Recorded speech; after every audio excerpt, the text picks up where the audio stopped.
Close your eyes and let yourself drift back in time, back to a world where the gentle rhythm of water against ancient shores marks the passage of each peaceful day. Here, along the banks of the timeless Nile, life flows as gently as the river itself, the great river that has cradled civilization for thousands of years, still moves with the same unhurried grace it has always known. Listen, can you hear it? The soft, rhythmic lapping of water against the muddy banks, a sound so constant, so reassuring, that it becomes the very heartbeat of this ancient land. Each gentle wave carries with it the gift of life, the promise of another serene day. The morning mist rises slowly from the water's surface, delicate wisps of vapor catching the first golden rays of dawn. The air is cool and fresh, carrying with it the rich, earthy scent of the riverbank, that distinctive smell of fertile mud mixed with the clean essence of flowing water. A felucca glides silently past, its triangular sail catching the gentle morning breeze. The boat moves like a whisper across the water, leaving barely a ripple in its wake. The boatman stands calmly at the stern, one hand resting on the tiller, his movements fluid and practiced. He has made this journey countless times before, along this same stretch of river, in the same unhurried way. The sail fills softly with wind, a quiet sound like a sigh, and the boat continues its peaceful passage downstream, carrying its simple cargo of pottery jars and woven baskets, goods that will find their way to quiet markets in distant villages. Along the banks, tall papyrus reeds sway gently in the morning air, their feathery tops catching the light like thousands of tiny green flames. The sound they make is barely audible, a soft rustling whisper that blends with the murmur of the river. A woman approaches the water's edge, carrying a large clay jar balanced effortlessly on her shoulder. Her footsteps are soft in the damp earth. She moves with the graceful economy of motion that comes from repeating this simple task every morning for years. She kneels by the water, the cool mud soft beneath her knees, and lowers her jar into the gentle current. The water fills it with a quiet gurgling sound, musical and soothing. She waits patiently as the jar fills completely, watching the small ripples spread outward in perfect circles. Nearby, an old fisherman sits motionless in his small reed boat, his net resting in his weathered hands. He has learned the patience of the river, knows that the fish will come in their own time. His eyes are calm as he watches the water, reading its subtle signs, the way the light plays beneath the surface, the gentle movements that speak of life below. The net slides into the water with barely a splash, sinking slowly through the clear current. The fisherman waits, his breathing slow and steady, his heart keeping time with the rhythm of the river. The fertile black mud along the banks tells the story of the river's annual gift.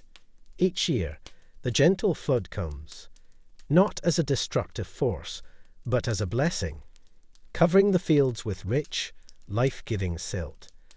When the waters recede, they leave behind this dark earth, soft and ready for planting. You can almost smell it, that rich, loamy scent of freshly deposited soil. Mixed with the green smell of new growth, it's the smell of possibility, of cycles that have repeated for thousands of years, will continue for thousands more. A small bird alights on a lotus bloom floating near the shore. The pink and white petals form a perfect cup around the bird's delicate feet. The lotus sways gently with the bird's weight, then settles back into stillness. The flower's sweet fragrance drifts on the morning air, delicate and pure. Further upstream, a herd of cattle comes down to drink, their hooves making soft sounds in the mud. They lower their heads to the water with slow, measured movements, drinking deeply. The sound of their contentment carries across the water, a low, peaceful lowing that speaks of simple satisfaction.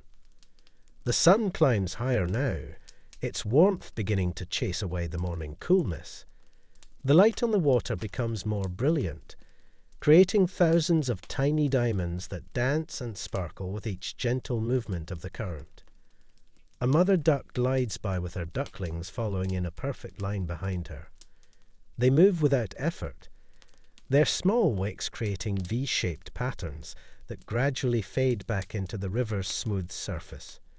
The ducklings paddle steadily, their tiny feet working beneath the water, keeping perfect formation. The river carries everything with equal grace, the fallen leaves from the date palms, the lotus petals released by yesterday's blooms, small twigs and bits of reed, all moving downstream in the same unhurried procession.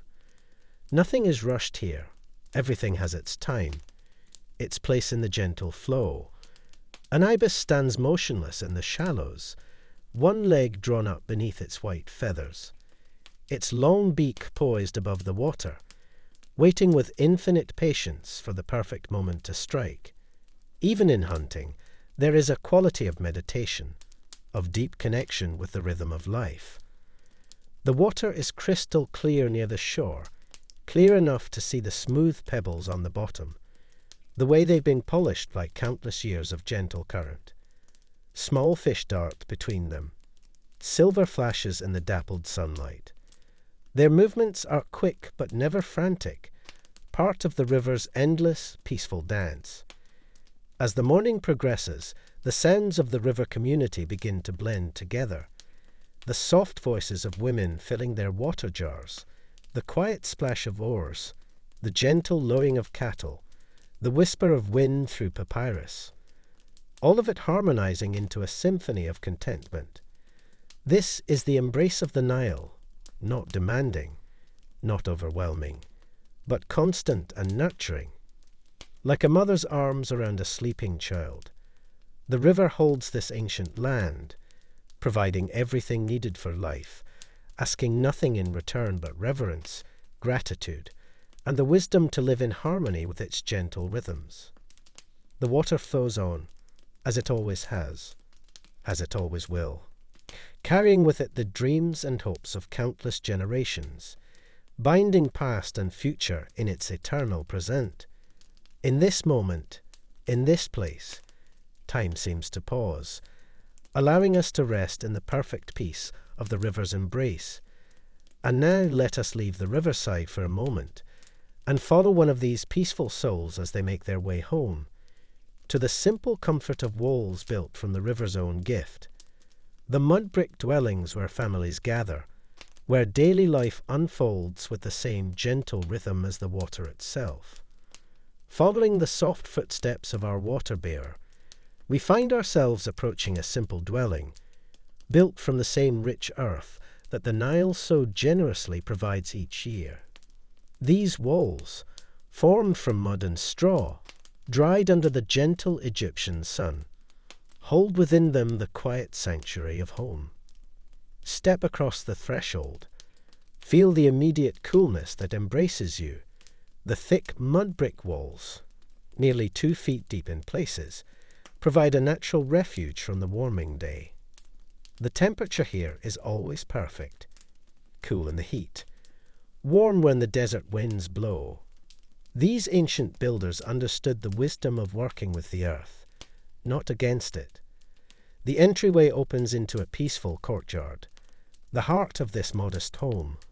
Above, the sky forms a perfect square of blue, framed by the gentle lines of the flat roof. A few white clouds drift slowly across this natural window to heaven, casting brief, cooling shadows over the courtyard floor. In one corner, a small date palm grows, its fronds rustling softly in the morning breeze.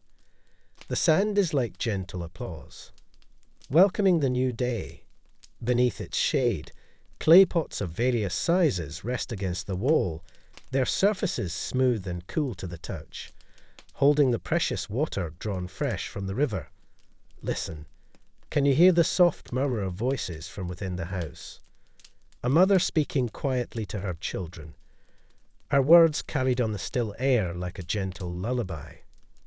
The sounds of family life here are never harsh, never rushed. Everything moves to the same unhurried rhythm we felt by the river.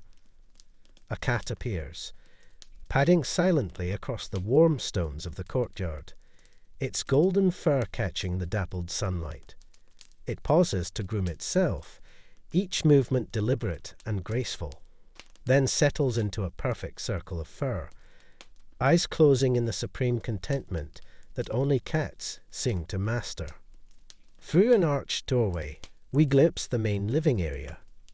The floor is packed earth, smooth and firm underfoot, covered here and there with simple reed mats, their woven patterns catching the soft light that filters in from the courtyard. The walls rise straight and true, their surface painted with a simple wash of white lime, creating a sense of space and serenity. Against one wall, large storage jars stand in silent readiness. Their rounded forms are elegant in their simplicity. These amphora hold the treasures of daily life: grain from the last harvest, dried dates and figs, oil pressed from olives, beer brewing slowly in the cool darkness. Each jar represents security, the comfort of knowing that the family's needs are met. In the corner, a small shrine honors the household gods. A simple clay figurine, barely the height of a child's hand, watches over this peaceful domain. Fresh flowers, lotus blooms picked from the river, rest in a small bowl of water, their sweet scent mingling with the clean smell of the whitewashed walls. The rhythmic sound of grinding fills the air. A woman kneels beside her saddle quern, the curved stone worn smooth by generations of use. In her hands, wheat grains become flour, transformed by the patient rhythm of stone against stone. The sound is hypnotic, timeless, the same rhythm that has fed families for thousands of years. Her movements are meditative, each push and pull of the upper stone deliberate and practiced. She adds a few more grains, continues the gentle grinding. Her breathing matches the rhythm, slow and steady. This is not work as we might think of it, but a peaceful ritual, a connection to the earth and its gifts. Nearby, her daughter watches with quiet attention, learning through observation, the way knowledge has always been passed from mother to child. The girl's small hands rest in her lap, patient, waiting for her turn to learn this ancient dance of grain and stone. From the cooking area comes the soft crackle of a small fire, built in a simple pit lined with stones. The fuel is dried palm fronds and reeds, materials freely given by the river valley. The smoke rises straight up in the still air, carrying with it the warm scent of baking bread. A woman tends the fire with gentle movements, adjusting the flat pottery disc that serves as a griddle. The dough, mixed fresh this morning from the flour just ground, will soon become the day's bread. Round, flat loaves that will nourish the family, simple and satisfying. The soft pat-pat of hands shaping dough provides a gentle percussion. Each loaf formed with the same care, the same attention, that their mothers' mothers used. There is no hurry here. The bread will be ready when it is ready, and the family will wait with patient appreciation. In another corner of the courtyard, children play with quiet contentment. A boy pushes a small toy boat, carved from a piece of driftwood found by the river, across an imaginary sea traced in the dust. His sister arranges small stones in careful patterns, creating miniature gardens, or perhaps small temples. Their play is peaceful, creative, undemanding. An older child, perhaps 8 or 9, sits with her back against the cool wall, practicing her letters on a piece of broken pottery. Her reed pen moves carefully, forming the simple hieroglyphs that will help her in the market, or perhaps in keeping the household accounts. Education here is practical, gentle, woven into the fabric of daily life. A gentle breeze stirs through the courtyard, bringing with it the sound of distant neighbours, a laugh from the house next door, the soft clap of someone shaking out a reed mat, the quiet conversation of women sharing the morning tasks. The houses here are close enough for the community, far enough apart for privacy, striking that perfect balance of connection and solitude. From the sleeping rooms comes the soft whisper of someone arranging bedding. Mats woven from river reeds are spread on raised platforms built into the walls, simple but comfortable, designed to catch any cooling breeze. A few lightweight linen cloths serve as coverings. Their fabric is so fine it seems to float on the air. The master of the house appears in the courtyard. His movements unhurried, deliberate. He carries a small stool and his tools. Today he will repair a fishing net, or perhaps carve a new handle for a household implement.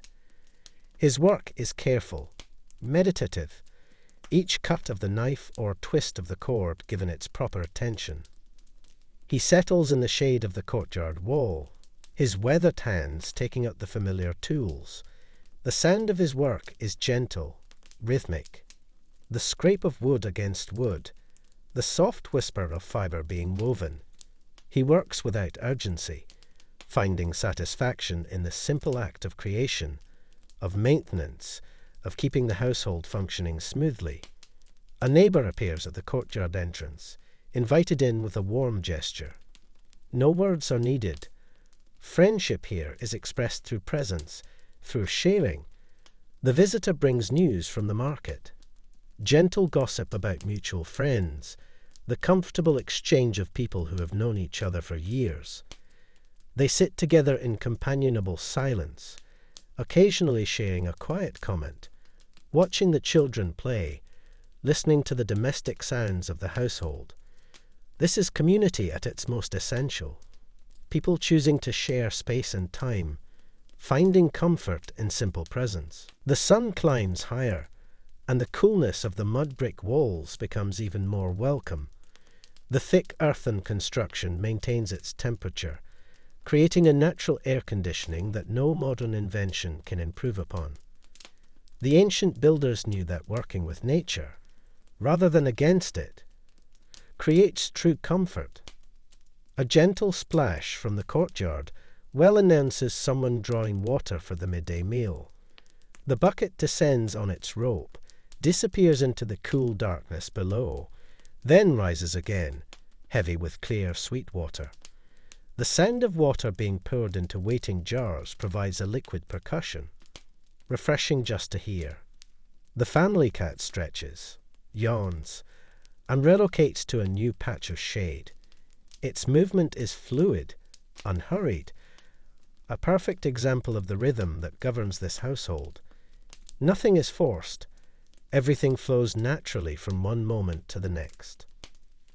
As the morning progresses toward midday, the activities of the household continue their gentle rhythm. The grinding of grain slows as the day's flour is completed. The bread baking fills the air with its warm, yeasty fragrance. Children's voices rise and fall in quiet play. The soft murmur of adult conversation provides a constant, comforting backdrop. This is home as it was meant to be, a place of refuge, of simple pleasures, of family bonds strengthened by shared tasks and quiet moments. Here, surrounded by walls built from the earth itself, life moves to the rhythm of basic needs, basic joys, basic contentment. But even in this peaceful sanctuary, the call of work beckons gently, for there are crafts to be practiced, trades to be plied, skills to be perfected. Let us leave this tranquil courtyard and follow the path to the workshops, where the artisans of ancient Egypt worked their quiet magic, transforming simple materials into objects of beauty and utility. Following the worn path from the peaceful courtyards, we find ourselves drawn to the workshops, where the skilled hands of ancient artisans transform simple materials into objects of lasting beauty. Here, in these quiet spaces, creativity flows as naturally as the Nile itself. The first sound that greets us is perhaps the most hypnotic of all, the gentle whir of a potter's wheel, spinning with perfect balance, as old as civilization itself. A master potter sits cross-legged before his wheel, his weathered hands cradling a growing vessel, his eyes focused with the quiet intensity of deep meditation. Watch his hands, see how they move with the clay, not forcing, not demanding, but guiding, coaxing. The clay responds to his touch, rising slowly, taking shape as if it knows exactly what it wishes to become. The wheel turns, steady and sure, creating its own gentle rhythm, a heartbeat of creation. His foot pumps the wheel with just the right pressure, maintaining that perfect speed, not too fast, not too slow. The momentum builds gradually, each revolution adding to the vessel's form. Each touch of his fingers creates a small change, a subtle curve, a gentle flare. The clay seems to breathe under his hands. The smell of wet clay fills the air, earthy and clean, mixed with the faint scent of wood smoke from the firing pit nearby. It's the smell of transformation, of earth becoming art. The potter's movements are so fluid, so practiced, that they seem effortless. Yet each gesture carries the weight of years of learning, decades of patience. A young apprentice watches from nearby, his eyes following every movement, learning not just technique, but rhythm, timing, the subtle dance between hands and clay. He knows that mastery cannot be rushed, that the wheel will teach him if he learns to listen, to feel, to move with patience rather than haste. The potter pauses, examines his work with critical but gentle eyes. His hands hover over the vessel, feeling its balance, its proportions. Then, with a slight adjustment, a gentle pressure here, a smoothing touch there, the pot finds its final form, complete, perfect in its simplicity. Nearby, another ancient craft unfolds with its own quiet rhythm. The soft click and whisper of a loom draws our attention. A weaver sits before her frame, her shuttle passing back and forth with hypnotic regularity, creating fabric from individual threads, each pass adding to the growing cloth. Her movements are economical, precise. The shuttle slides through the shed with barely a sound, the warp threads separating like curtains, then closing again as the shuttle passes through. The beater bar presses each new thread into place with a gentle tap, building the fabric one row at a time. The threads she works with come from the flax grown in nearby fields, fibres beaten and combed and spun into linen of remarkable fineness. The natural colour is creamy white, soft and pure, though some threads have been dyed with indigo or madder, creating subtle patterns in the growing cloth. Her hands know this work so well that she can weave while talking quietly with her neighbour, or humming an ancient melody. The rhythm becomes part of her, the shuttle an extension of her fingers, the loom a partner in creation, rather than a tool to be mastered. In another corner of the workshop area, we discover the basket weaver, surrounded by bundles of reeds and rushes, all harvested from the marshy edges of the Nile. The materials have been soaked until pliable, then sorted by size and quality, ready to be transformed into vessels both beautiful and useful. His fingers work with remarkable speed, yet there is no sense of hurry. Each reed finds its place in the growing pattern, over and under, building the spiral that will become the basket's floor. The sound is subtle, a soft rustling, like wind through dry grass, punctuated by the occasional crack as a reed bends into position. The patterns he creates are ancient, passed down through generations. Some baskets are purely functional, designed to hold grain or carry water jars. Others are works of art, their patterns intricate as any tapestry, telling stories through the arrangement of light and dark reeds. A scribe works at a low table nearby, his reed pen moving carefully across a sheet of papyrus. The soft scratch of pen on paper creates its own gentle rhythm, punctuated by the occasional pause as he dips his pen in ink, or considers the next phrase. His concentration is complete, yet peaceful, like a monk at prayer. The papyrus beneath his pen is smooth and golden, made from the same reeds that grow along the riverbank. The process of making it is itself an art. The pith cut into strips, soaked, pressed, dried under weights until it becomes this perfect writing surface. Strong yet delicate, practical yet beautiful. His hieroglyphs flow across the page like small birds in flight, each character formed with careful attention to proportion and balance. This is not merely writing, but calligraphy, an art form that honors both the meaning of the words and the beauty of their appearance. His hand moves with the same meditative quality we've seen in all these crafts. The text he copies might be a love poem, or instructions for building a house, or accounts of grain stored in temple granaries. Whatever its purpose, it receives the same careful attention, the same respect for the craft, the same patience in its creation. At another workbench, a carpenter shapes wood with simple but effective tools. His adze moves with controlled strokes, each cut precise and purposeful. The wood is sycamore, locally grown. Its grain is fine and workable, perfect for the small stool or storage box taking shape under his skilled hands. The shavings curl away from his blade in perfect spirals, each one a tiny work of art in itself.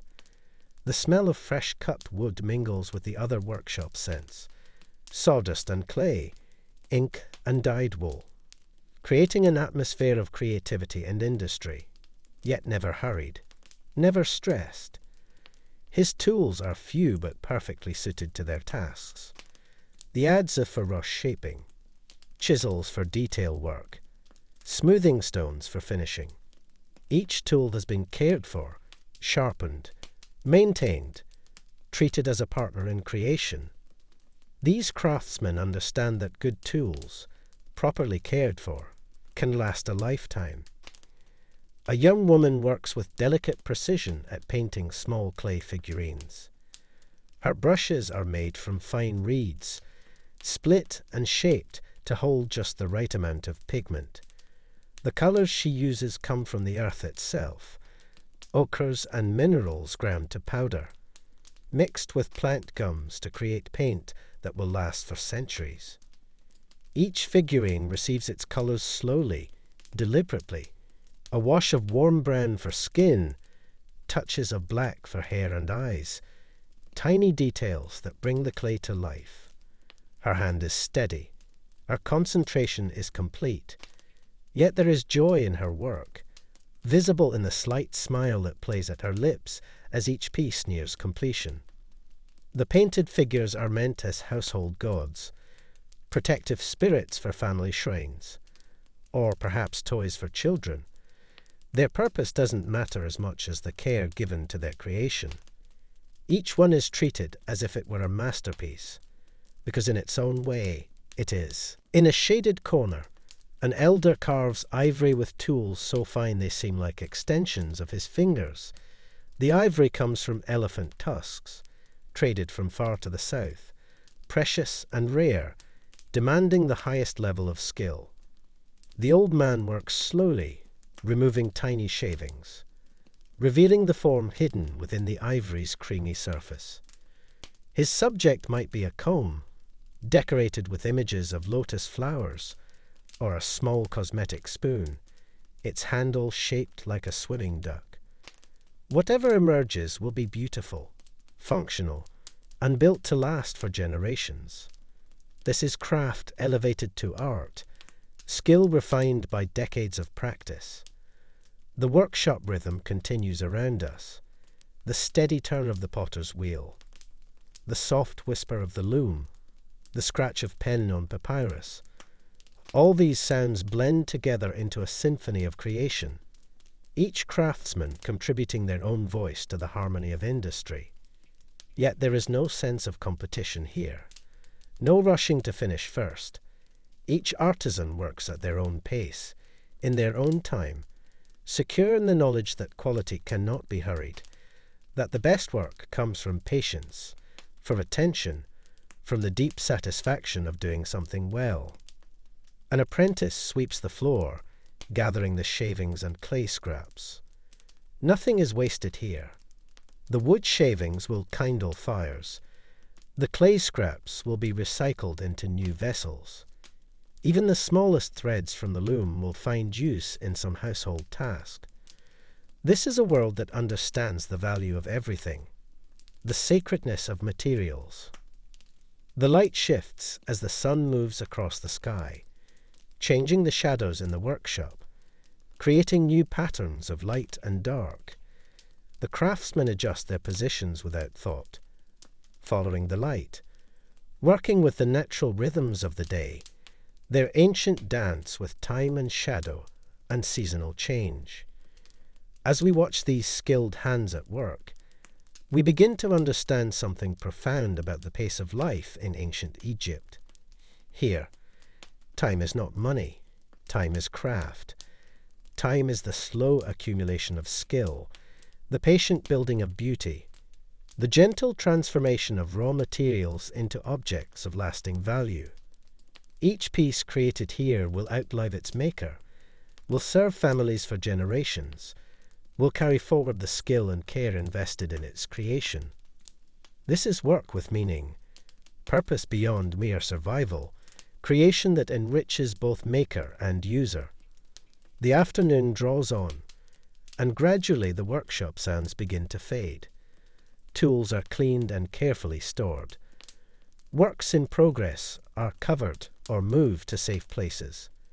The day's creation is complete, but tomorrow will bring fresh clay, new threads, blank papyrus waiting for the scribe's careful hand. These artisans will return to their families now, to simple meals shared in peaceful courtyards, to children eager to hear about the day's work, to the quiet satisfaction of work well done. But their creations remain, testament to the power of patient hands, skilled minds, and hearts that find joy in the act of making.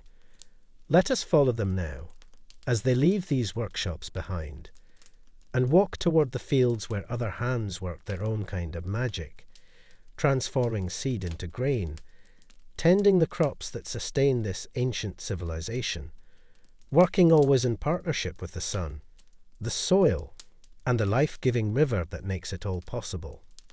Leaving the quiet workshops behind, we follow ancient paths that lead outward, toward the vast green tapestry that stretches between the river and the desert.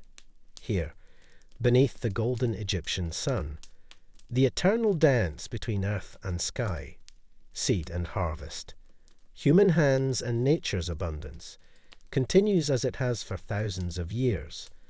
The fields spread before us like a living sea, waves of green grain rippling in the morning breeze.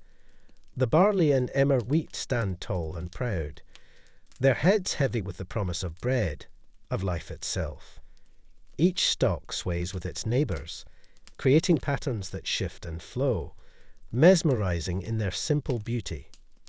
A farmer walks slowly between the rows, his weathered hands occasionally reaching out to touch a grain head, feeling for ripeness, testing the weight. His movements are unhurried, deliberate. He has learned patience from the crops themselves, knows that rushing brings nothing but disappointment, that the grain will ripen in its own time. The sun climbs higher, its warmth, gentle and nurturing on this early morning. Not yet the fierce heat of midday, but the kind of golden light that makes everything it touches seem blessed. The farmer's shadow moves alongside him, long and cool, a constant companion in his daily rounds. Listen, can you hear the subtle music of the growing fields? The whisper of grain stalks brushing against each other, the soft rustle of leaves in the breeze, the distant buzz of insects going about their ancient work. It's a symphony so quiet you might miss it, unless you learn to listen with the same patience the farmer has learned. Irrigation channels thread through the fields like silver ribbons, carrying water from the great river to every corner of this agricultural paradise. The water moves slowly, steadily, following paths carved by generations of farmers. The gentle gurgle of flowing water provides a liquid percussion to the field's quiet symphony. A farmer tends one of these channels. Using a simple wooden tool to direct the water's flow, his movements are practiced, economical. He knows exactly where the water needs to go, how long each section should be flooded, when to open new channels, when to close others. This knowledge comes not from books, but from years of observation, of partnership with the land. The water spreads across a section of field, transforming the dry earth into rich mud. The plants seem to sigh with relief, their leaves brightening almost instantly, turning a deeper green, stretching taller toward the sun. In this moment, we witness the miracle that has sustained civilization, the marriage of water and earth that creates abundance. Children play along the edges of the irrigation channels, their laughter floating across the fields like birdsong. They sail small boats made from papyrus reeds, chase water insects, splash their feet in the cool current. Their presence adds life to the agricultural landscape, reminds us that these fields feed families, nurture communities, sustain the future. A woman walks between the flax plants, her movements graceful and sure. The flax stands in neat rows, its blue flowers long since faded, leaving behind the stems that will become linen. She examines each plant carefully, looking for signs of readiness. The flax must be harvested at exactly the right moment. Too early, and the fibers are weak. Too late, and they become coarse. Her experienced eye reads the plants like pages in a book, seeing what others might miss. The subtle change in color, the way the stems bend in the breeze, the sound they make when touched. This is knowledge accumulated over a lifetime, passed down from mother to daughter, refined through countless seasons of growth and harvest. In another field, workers tend the papyrus beds that grow in the marshy areas near the river. These tall plants, reaching twice the height of a man, sway majestically in the breeze, their feathery tops catching the light like green flames. The sound they make is distinctive, a soft whooshing that seems to echo the river's voice. The papyrus workers move through the dense growth with careful steps, selecting only the finest stalks, those with the perfect combination of height and strength. Their cutting tools flash briefly in the filtered sunlight, each cut clean and precise, leaving the root systems intact to produce next year's crop. Geese wander through a recently harvested field, gleaning fallen grain with methodical thoroughness. Their soft honking and the rustle of their feathers add to the field's natural soundtrack. They move in loose formation, occasionally looking up from their work to check for dangers, then returning to their patient search for overlooked seeds. A shepherd leads his small flock of sheep along the field's edge, where they can graze on wild grasses without disturbing the crops. His staff moves gently, guiding rather than driving. The sheep move with the same unhurried pace that characterizes all life here, stopping to graze, moving on when they're ready, following ancient rhythms that need no clock. The shepherd himself moves with quiet confidence, his weathered face peaceful under his simple head covering. He knows each animal in his care, their personalities, their preferences, their needs. This is not merely herding, but a form of partnership, a relationship built on mutual trust and understanding. Overhead, birds circle and call, Some hunting insects stabbed up by the workers, others simply enjoying the thermals rising from the sun-warmed earth. Their shadows passed briefly over the fields, creating moments of cool relief. Their voices add to the agricultural symphony, reminding us that these fields support more than just human life. A donkey stands patiently in the shade of a palm tree, loaded with baskets of freshly harvested vegetables. Its master rests beside it, sharing a simple meal of bread and dates. The animal's ears flick occasionally at flies, but otherwise it seems content to wait, to rest, to enjoy this moment of pause in the day's work. The vegetables in the baskets tell the story of Egyptian abundance. Onions with their papery skins, leeks still showing traces of rich soil, cucumbers and melons that will provide refreshing relief from the heat, garlic whose pungent scent already begins to perfume the air, all gifts from the fertile earth, nurtured by patient hands. A team of oxen moves slowly across a distant field, pulling a simple plough, preparing ground for the next planting. The wooden plough cuts a clean furrow, turning over earth that has been enriched by the river's annual gift. The oxen move with steady purpose, their driver walking alongside, occasionally calling out quiet encouragement. The rhythm of their work is hypnotic. Step by step, furrow by furrow, the field is transformed, made ready for new seed, new growth, new abundance.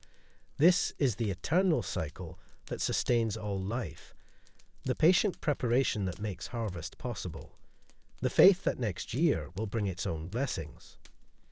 Date palms stand like sentinels at the field's edges, their fronds providing blessed shade for workers taking their midday rest. The dates hang in heavy clusters, some already ripening to golden brown, others still green and hard, waiting for time and sun to work their sweet transformation.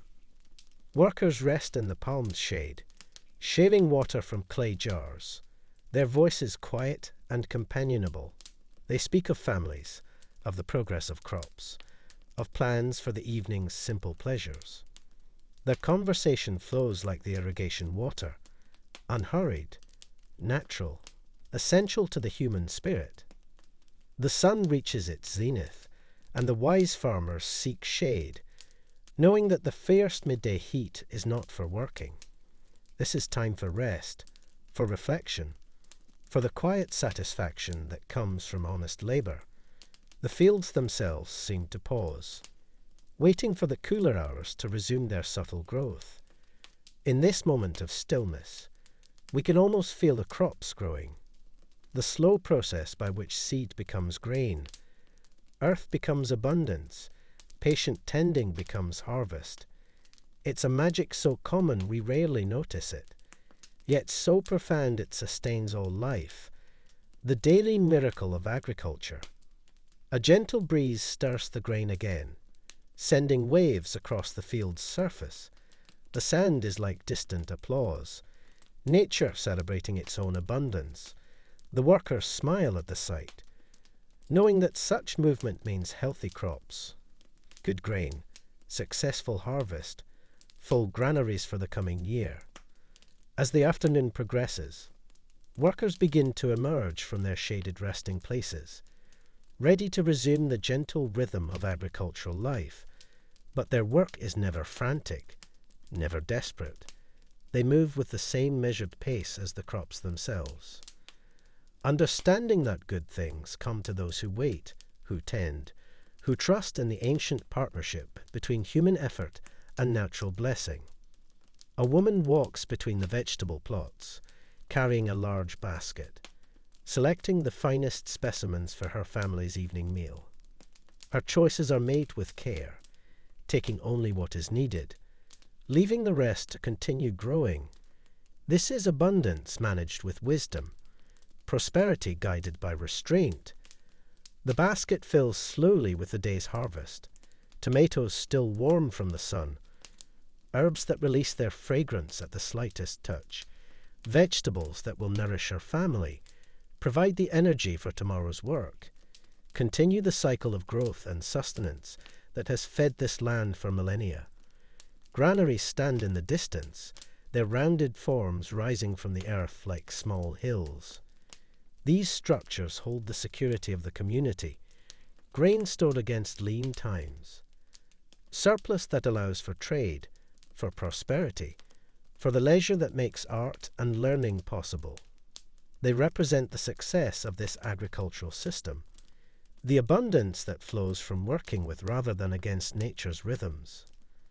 As the afternoon light begins to slant, casting longer shadows across the fields, we sense the approach of evening, the time when agricultural work gives way to other rhythms, when families gather, when communities come together, when the simple pleasures of human connection balance the satisfying work of tending the earth.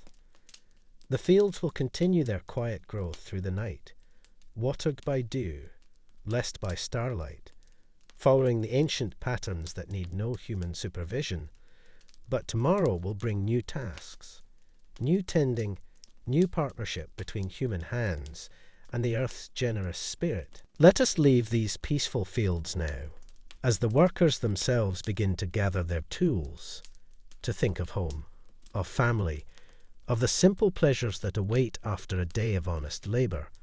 Follow them as they walk toward the villages, toward the markets and courtyards where a community life unfolds, where the fruits of their labour become the foundation for human connection and shared joy.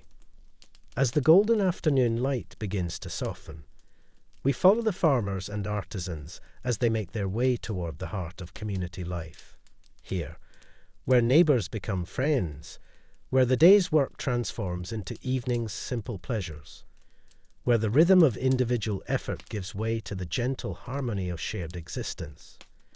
The local market comes into view, not the grand bazaars of the great cities, but a quiet gathering place where neighbours meet, where the day's harvest finds its way to waiting hands, where conversation flows as naturally as the Nile itself.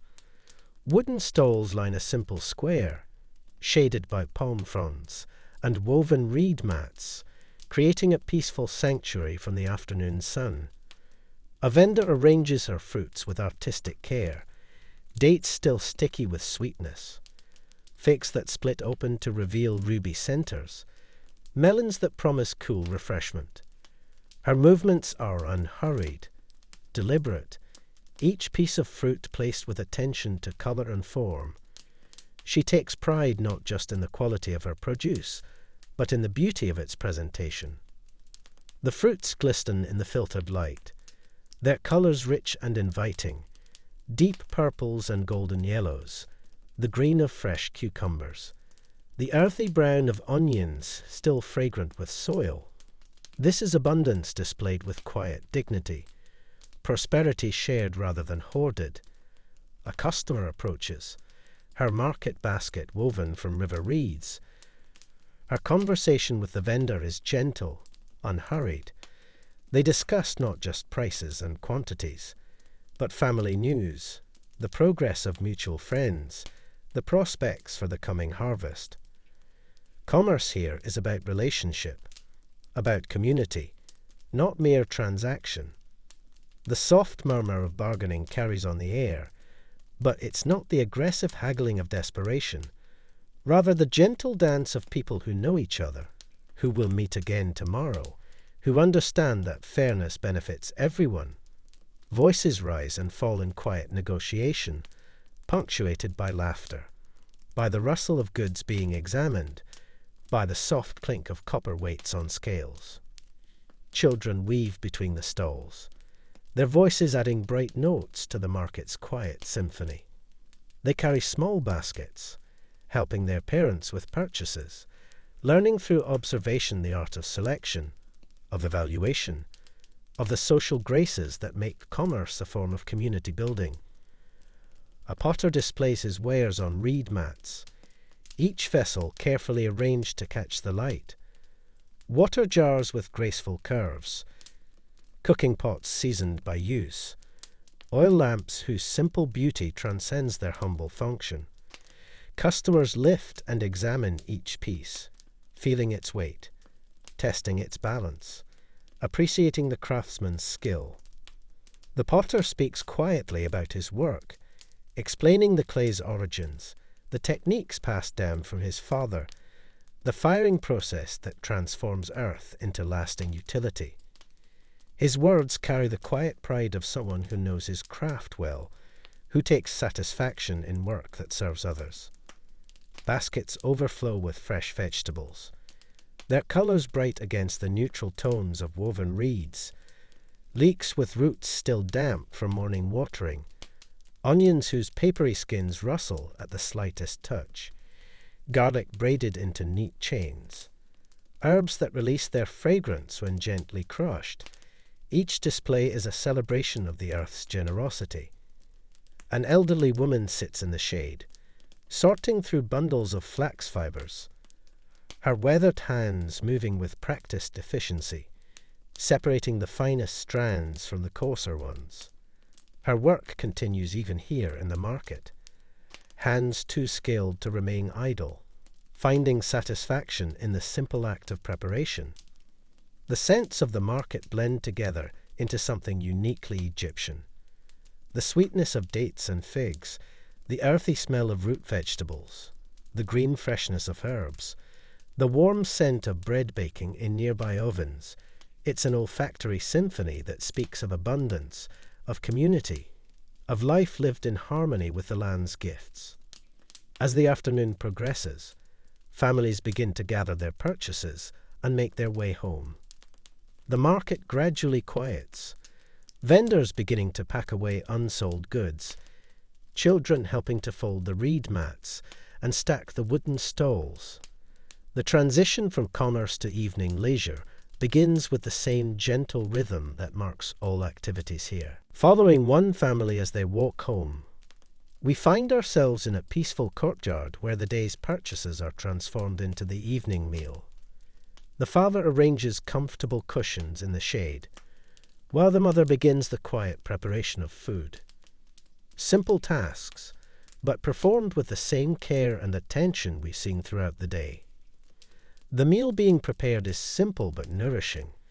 Bread baked fresh this morning, vegetables from their own garden and the market, perhaps fish caught in the morning's nets, dates and figs for sweetness, beer brewed from barley grown in nearby fields, everything connected to the land, to the community, to the cycle of seasons and harvests. Children help with the preparation, learning through participation. A daughter grinds spices with a small pestle, the rhythmic motion already familiar to her yellow hands. A son arranges dates on a simple clay plate, each one placed with the same care his mother shows. Knowledge and tradition passing seamlessly from one generation to the next. As the food is prepared, the gentle sounds of evening begin to fill the air. A neighbour plays a simple flute, its melody floating over the courtyard walls like a musical breeze. The notes are unhurried, contemplative, speaking of contentment rather than passion, of peace rather than excitement. The melody is joined by the soft rhythm of a small drum, played by hands that know exactly when to accent, when to pause, when to let silence speak as eloquently as sound. The music doesn't demand attention, but offers itself as a gentle backdrop to the evening's quiet activities. Other families gather in their own courtyards, and gradually the sounds of evening community begin to blend. Soft conversations from neighbouring homes, the distant laughter of children, the gentle music of various instruments, all combining into a symphony of contentment, of people at peace with their place in the world. A grandfather begins to tell a story, his voice carrying the authority of age and experience. The children gather around him, their faces lit by the soft glow of oil lamps. The story is ancient, familiar, but no less welcome for its familiarity. It speaks of gods and heroes, of the triumph of good over evil, of the eternal truths that guide human behavior. His words paint pictures in the gathering darkness, images of the great river in flood, of the sun god's daily journey across the sky, of the afterlife where the righteous find eternal peace. The stories serve not just as entertainment, but as education, as moral guidance, as connection to the deeper meanings that give life purpose. The evening meal is served with quiet ceremony, each person taking their place, sharing not just food, but the experiences of the day. The farmer speaks of the crop's progress. The artisan describes a particularly challenging piece. The mother shares news from the market. All voices valued, all contributions welcomed. Children are encouraged to speak as well, to share their observations, their questions, their growing understanding of the world around them. This is education in its most natural form, learning through living, through participation in the community's daily rhythms. As darkness deepens, torches and oil lamps create pools of warm light, but the gathering doesn't become boisterous or loud. Instead, the voices grow softer, more intimate, more contemplative. This is the time for reflection, for the quiet satisfaction that comes from a day well lived. A young man produces a simple lyre, its strings catching the lamplight. His fingers move across them with gentle skill, producing melodies that seem to capture the evening's mood, contemplative, peaceful, touched with the melancholy that comes with day's end, but not sad, rather quietly grateful. The music inspires others to join, not in loud singing, but in soft humming, in gentle swaying, in the kind of musical participation that enhances rather than overwhelms the evening's tranquility. This is community at its most essential. People choosing to share space and time, to create beauty together. A young woman begins to dance, not with wild abandon, but with movements that echo the music's gentle rhythm. Our dance tells stories of the river's flow, of grain swaying in the breeze, of the eternal cycles that govern all life. Her movements are prayer made visible, gratitude expressed through grace. Others watch with appreciation, occasionally joining in, but never feeling compelled to perform. This is art emerging naturally from community life. Creativity as natural as breathing, as essential as food or shelter, as valuable as any craft produced in the workshops. Children play quiet games in the lamplight, their laughter soft and musical. They play Senet, the ancient board game that teaches strategy and patience, or simple clapping games that develop rhythm and coordination. Even their play serves purposes beyond mere entertainment, building skills, strengthening bonds, creating memories that will last a lifetime. As the evening progresses, families begin to make their way to the river for the daily ritual of bathing. The water is warm from the day's sun, welcoming and refreshing. They enter quietly, respectfully, understanding that this daily cleansing is both practical necessity and spiritual renewal. The bathing is communal but modest, families together, friends sharing the simple pleasure of cool water after a warm day.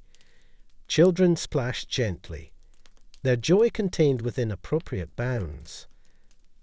Adults wash with quiet efficiency, taking time to enjoy the water's caress, the river's embrace. The ritual of bathing connects them once again to the source of all life in this land. The Nile that provides water for drinking, for irrigation, for transportation, for industry, now provides the simple pleasure of cleanliness, of refreshment, of connection to the divine forces that govern their world. As they emerge from the water, refreshed and cleansed, families make their way back to their homes, to courtyards now lit by stars instead of sun, to the gentle transition from day's activities to night's rest. The evening's pleasures draw to a close, but not with sadness, rather with the satisfaction that comes from time well spent, connections well made, community well served. The sounds of evening begin to fade. Conversations grow quieter. Music becomes more gentle. Children's voices softer as they grow tired from the day's activities. This is the natural rhythm of human community. Energy rising and falling. Activity and rest. Connection and solitude. All in perfect balance. But even as the community settles into quiet, the magic of the evening isn't over. For overhead, the vast Egyptian sky begins to reveal its nightly treasure. Stars that have watched over this land for millennia, constellations that guide both earthly navigation and spiritual contemplation. The night holds its own gifts, its own peace, its own sacred silence. As the day draws to its gentle close, the sun begins its ancient descent toward the western horizon, painting the endless sky in the softest hues of amber and rose. The golden light that has blessed the fertile lands of Egypt slowly transforms, becoming gentler, warmer, like a loving embrace from the gods themselves. Feel the cooling air as it whispers across your skin, that blessed relief after the warmth of the day.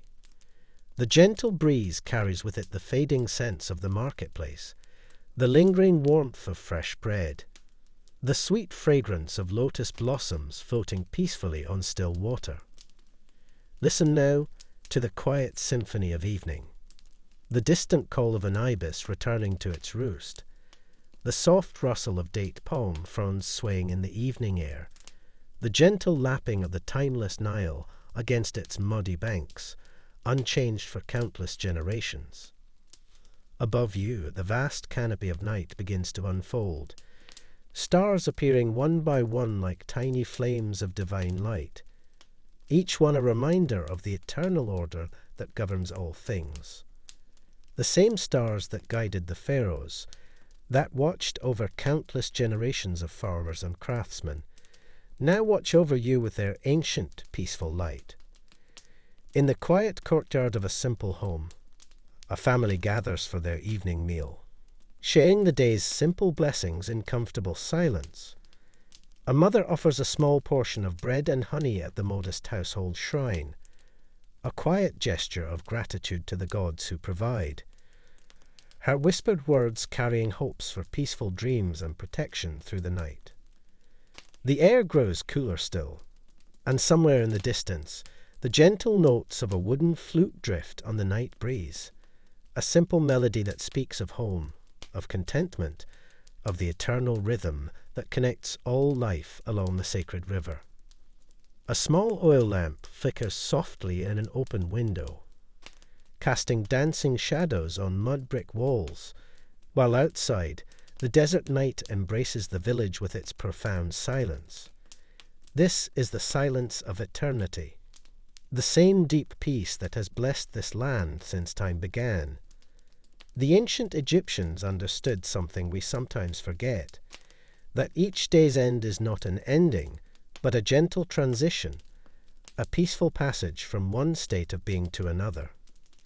Just as the sun journeys through the underworld each night to be reborn at dawn, so too does sleep offer us renewal, restoration, a chance to be made whole again. Let yourself feel this ancient peace now, this timeless tranquility that flows like the Nile itself, steady, eternal, unchanging. Feel your breathing slow to match the gentle rhythm of the night, your heartbeat settling into harmony with the cosmic order that governs moon and stars. The lotus flowers close their petals in the darkness, resting until dawn calls them to bloom again. The cats that wander the village streets find their quiet corners, curling into peaceful sleep. Even the great temples stand in reverent silence, their stone walls holding the prayers and hopes of countless souls who have found peace in this blessed land. And now, as the stars wheel slowly overhead in their eternal dance, as the night deepens into that profound quiet that only the desert knows, let yourself drift with the gentle current of sleep.